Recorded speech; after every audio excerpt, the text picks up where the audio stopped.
Welcome, my friends, to a mini-series of Tea Time I'm calling Defense Against the Dark Narcs.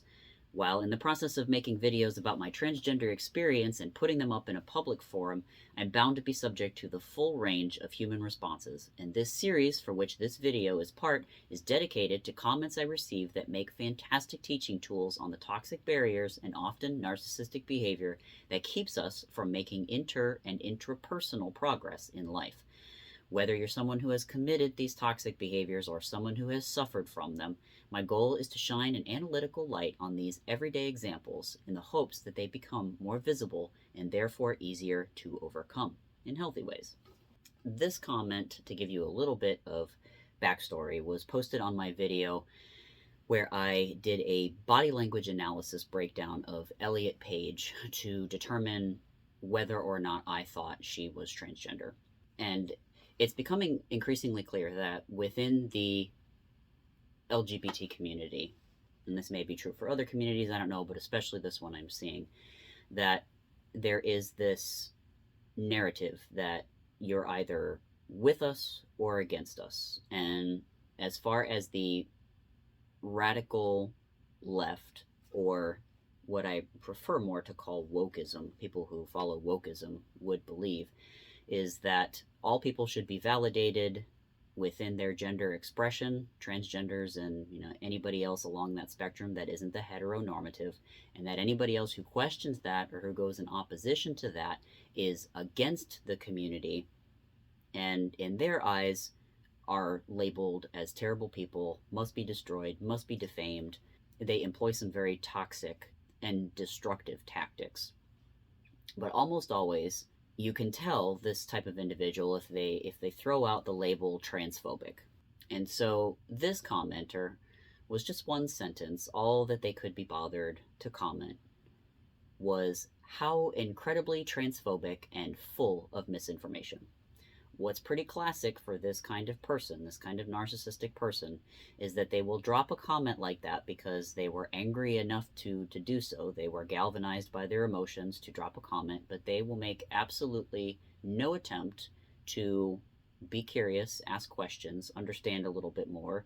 And if they're not going to do that, they especially won't support any of the points that they make with any evidence at all. They will throw out some very subjective labels, oftentimes words they don't very much understand, and we're going to find out here in a minute that this is the case, and then they'll leave, if you're lucky.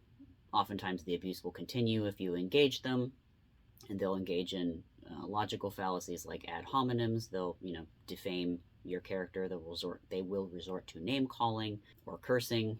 This didn't happen in this case, which was great. However, I'm always looking for people to give supporting evidence for what they say, and if they can prove it, I'm happy to learn. So I responded with, I encourage civil discourse on this channel and invite you to give evidence for your claims. And a third person, a different person from the original poster, piped in and said, evidence? What kind of evidence are you talking about? Elliot is a trans man, and you are publicly stating you don't actually think he is trans. What kind of evidence do you need? So the rhetoric normally is that if somebody says they are trans something, that if you disagree with that, you are transphobic, which again is a misunderstanding of what the word transphobic actually means, which is a fear or hatred of a transgender person, not questioning them. That's not the same thing, but oftentimes people who have narcissistic tendencies will believe that questioning is threatening and that questioning is considered hatred or fear.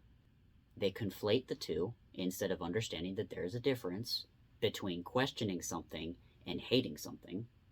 And they're also stating here that my opinion is misinformation. So I responded, misinformation is telling an opinion as if it were fact, or giving objectively untrue facts.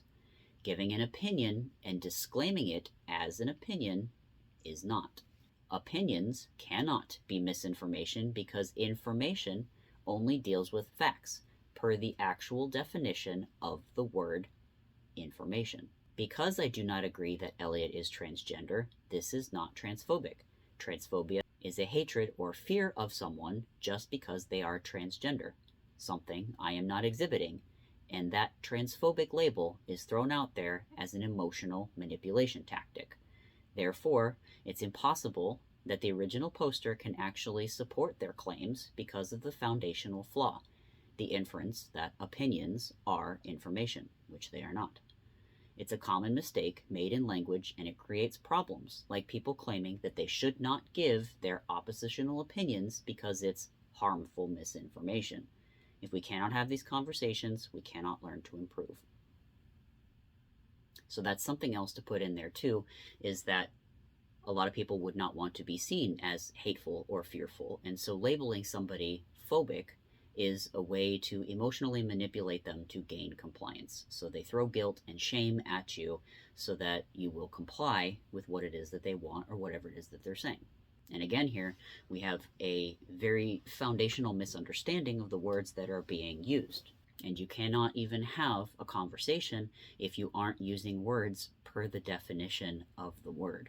It's very easy to misunderstand somebody at that point, as you can see, because you don't even agree on what it is that you're actually talking about. And this conflation of language, somebody calling an opinion as actual information or conflating opinions with facts, is how they get away with saying that it's harmful misinformation. That's actually a grander narrative going on in the political world today and is being used to silence speech, because there's a bait and switch going on in claiming that opinions then are harmful because people will then have no choice but to believe them if they are spoken, which is just not true. It's again an emotional manipulation tactic being used to silence people into not sharing their opinions because they don't want to be spreading harmful misinformation.